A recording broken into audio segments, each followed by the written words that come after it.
Playing piano can sometimes be a very lonely hobby. We pianists spend hours and hours practicing alone in our practice rooms. Do you ever want to play with your own band, maybe an ensemble, maybe even an orchestra? Well, you'll be surprised to know that these days, if you've got a laptop, you can actually create your own quite easily enough. Let me show you how. If you're sitting comfortably, then let's begin.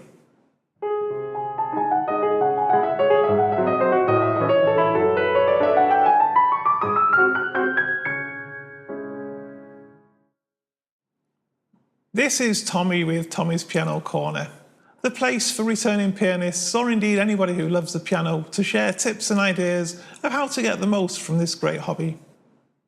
As I said, we pianists spend many hours practicing on our own, and the opportunities to play with other musicians are quite often few and far between.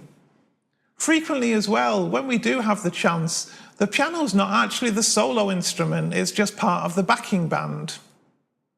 However, if you have a laptop and a little bit of time, you'll be surprised to find out that you can actually create your own band, your own ensemble, even your own orchestra if you want to. And today I'm going to show you some easy ways to be able to do this. And as an example, I'll use Bach's C major Prelude from the first book of his Well-Tempered Clavier. One of the reasons I chose this particular piece as the example is that it's something that's fairly accessible, and it's, something that there's a fairly good chance that you've either learned already or will learn. It's also something that if you've not yet learned it, it probably wouldn't take you that long to learn, even if you're a relatively inexperienced pianist. And the second reason I chose it was that it was used as the basis for an Ave Maria that was written by a gentleman called Gounod some time ago. I managed to get everything I needed off IMSLP, and I used a version by Arthur Seibold, which has an actual violin and organ part written in for you if you want to use them. I'll introduce you to a couple of important concepts today. The first of these is a digital audio workstation. If you watched my series of videos on recording yourself playing piano, then you'll have heard me talk about this before. The second thing I want to introduce you to that I don't think I've mentioned yet is something called virtual instruments. Okay, now please, don't swipe left or swipe right, whichever way it would be. You might think this is going to be very complicated, but honestly, as I've shown you before with other videos that I've done, this really is very simple to do. So stick with me for a while at least, okay?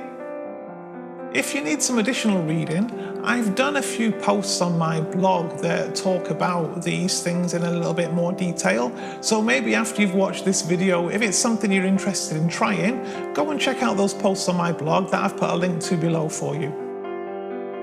But in a nutshell, a digital audio workstation is pretty much like having a recording studio on your computer. Using this, you can either record things directly into your computer, or you can record them on something else, such as on your smartphone, as we've done before, and then load those files into your computer afterwards and put them into your digital audio workstation. In the previous videos, I showed you how to do all of this using Garageband. If you use something else, you'll find that there won't be a great amount of difference between using Garageband and using a different piece of software to do this. Now, in terms of virtual instruments, these are effectively, I guess you could call them sort of electronic copies of real instruments. So they're copies of things like violins and flutes and drums and oboes. And basically you play these instruments by using either the keyboard on your computer or by plugging in a keyboard to your computer. So if you have a digital piano, you can plug that into your computer and use that. When you record these virtual instruments, your computer uses something that's called MIDI, which you might not be familiar with, but you'll be surprised to know that the way it shows up on your computer, it shows it graphically for you, is exactly like those old piano rolls you used to see on black and white films, where they have those sort of cylinder things that turned round that made the piano play itself by having lots of holes in the card that was on the cylinder. MIDI looks just like this when you look at it in your computer, so it's actually very easy to follow. Within Garageband, you actually have a set of virtual instruments, and these are what we're going to use today. What we'll need to do first then is to record the piano part so we can add the other parts later. To do this, you can either record from your acoustic piano, or in fact you can plug a digital piano directly into your computer if you have one. I'm lucky I have both. If you're going to record your acoustic piano, then I strongly recommend you get yourself a decent microphone. The one I recommend is a Shure MV88, which I've linked below. This is a nice small microphone that basically plugs into your smartphone and enables you to dramatically increase the quality of your recording. If you're going to use your digital piano, then you'll just need to work out how to connect that to your computer. Mine connects using a USB port. I think you might find others that would connect with Bluetooth. Just read the piano's manual and you'll soon work it out. It won't be difficult. When we plug the piano in like this, what we're actually going to do is to use a virtual piano on our computer that will produce the piano sound when played back. Garageband provides a Steinway virtual piano, so we'll use that one. We simply start with a new track, select the Steinway grand piano, press record, and start playing.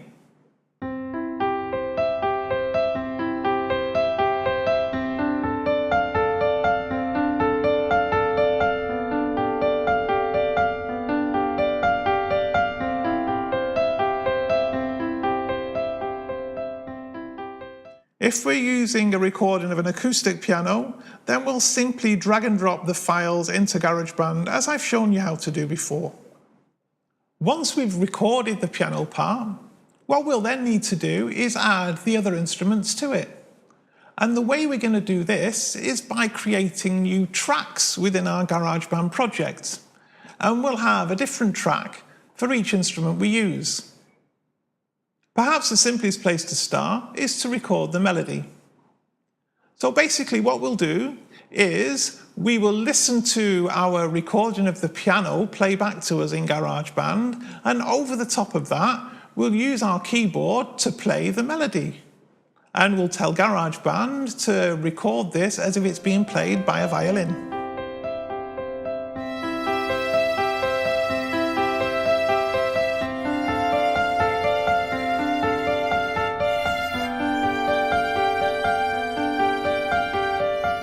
Then what you can now start to do is imagine what other instruments might be interesting to use in your arrangement, because this is your arrangement. For example, you might choose to duplicate the notes that your left hand plays in the piano by using a double bass or a cello virtual instrument and play that along, which would be something like this.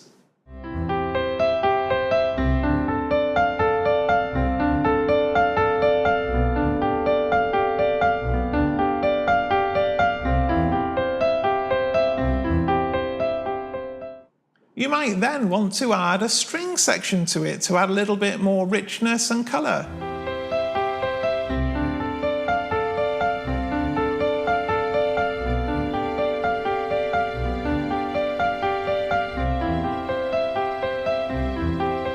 Of course, now once we've got an end-to-end version that we're happy with, all we really need to do is to switch off the piano part, so that when we play back the rest of the recording, we're able to play the piano live on top of it.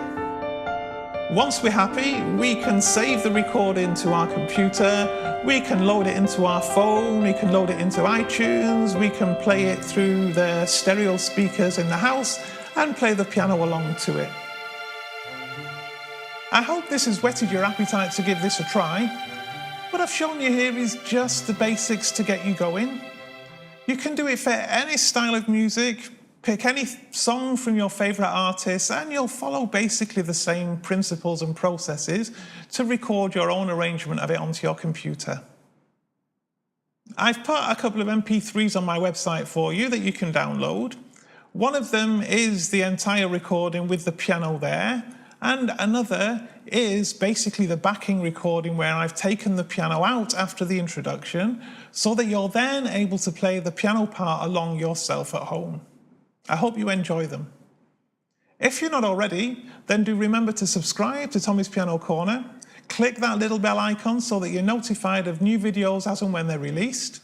I thank you very much for watching, and I will see you next week.